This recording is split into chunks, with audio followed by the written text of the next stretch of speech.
In episode 1, we built a finite element solver from scratch: element matrices, assembly, boundary conditions, solve. And it gave us the displacement at every node. But here's a question we glossed over. The solver only gives values at the node's discrete points. A real bar deforms continuously, everywhere. So what is the solution actually doing in the gaps between nodes?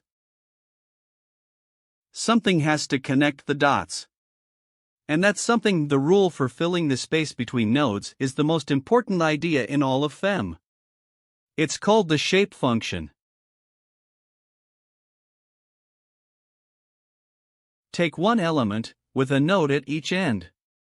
We want simple functions that describe how much each node controls the space in between. The first shape function belongs to node 1. It equals 1 right at node 1, and slides down to 0 at node 2. Full control at its own node, none at the other. The second belongs to node 2, the mirror image. 0 at node 1, rising to 1 at node 2.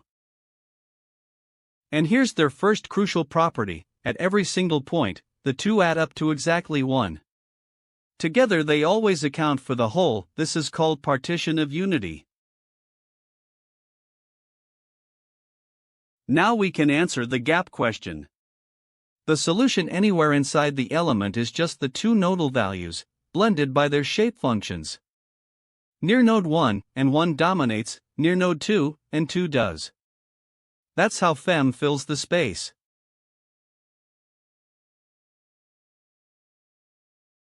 Now zoom out to a whole mesh, 5 nodes, 4 elements. Each node gets its own shape function spanning the whole bar. Look at the function for the middle node. It rises to 1 at its own node, and falls to 0 at both neighbors, and it's flat 0 everywhere else. A little tent, centered on the node. Its neighbors have their own tents. And notice, they overlap. In the element between two nodes, both of their tents are non-zero at the same time. And this is the punchline that ties both episodes together. That overlap of two tents inside one element, that is exactly the overlap and add we saw in the assembly. The assembly wasn't bookkeeping. It was the shape functions sharing an element.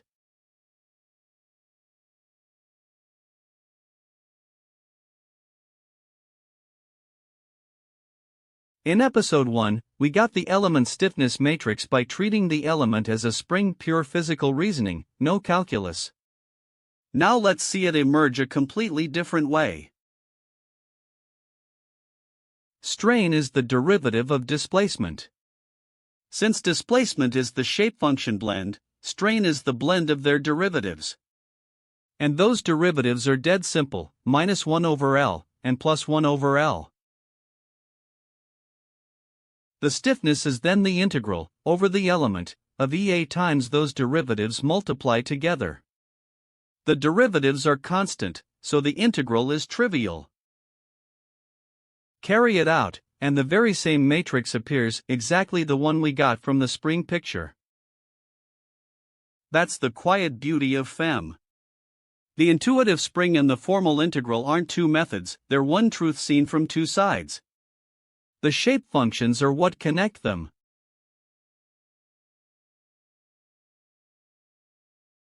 Here's the heart of it. A linear shape function can only draw a straight line across each element. But the true solution usually curves. So inside each element, there's a gap between the straight approximation and the truth. But that gap shrinks fast. Have the element size, and a straight line hugs a smooth curve about 4 times more closely. The error falls with the square of the element size, second-order convergence. And our solver proves it. 18%, then 4.6, 1.1, 1/4%, each step almost exactly a factor of 4. That clean, predictable 4 is what makes the method trustworthy.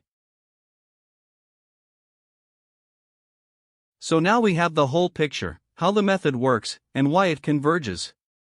Here's what's remarkable, none of it was really about bars or forces. Next episode, we keep the exact same machinery and point it at a completely different problem: heat conduction. The method transfers. That's its real power.